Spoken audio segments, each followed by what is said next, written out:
Hi guys! May share lang ako sa inyo kung paano ako nakakuha ng 410 pesos from TikTok. Kasi lately, umu-order ako sa TikTok ng mga items. Tapos, may nakita ako doon na nagsasell na seller ng Freshies avocado milk. Since bibili rin naman ako, nakita ko doon sa ad niya na sobrang enticing talaga.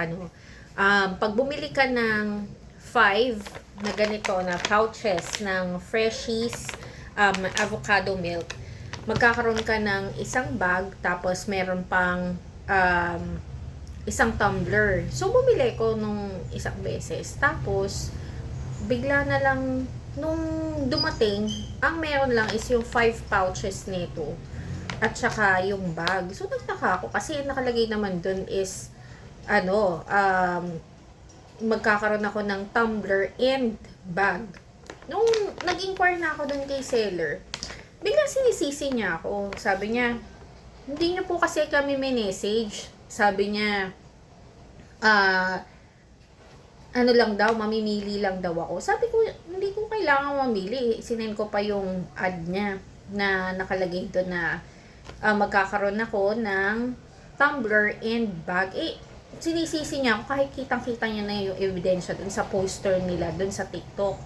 So, ang ginawa ko, nung nireject niya yung refund request ko na 50 pesos lang naman para sa tumbler. Kasi, yun talaga yung nakita ko.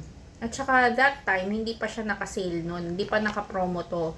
Kasi, 276 usually yung nakikita kong price. Tapos, nung time na nagre-reklamo na ako sa kanya is, sinale niya na ng parang nasa 236, ganun. Something like that.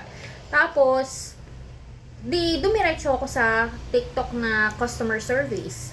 Biglang nung nandun na, ang nakalagay lang naman sa akin na refund request 50 pesos, 'di ba? Nagulat na lang ako, mayroon akong voucher na 410 and something cents.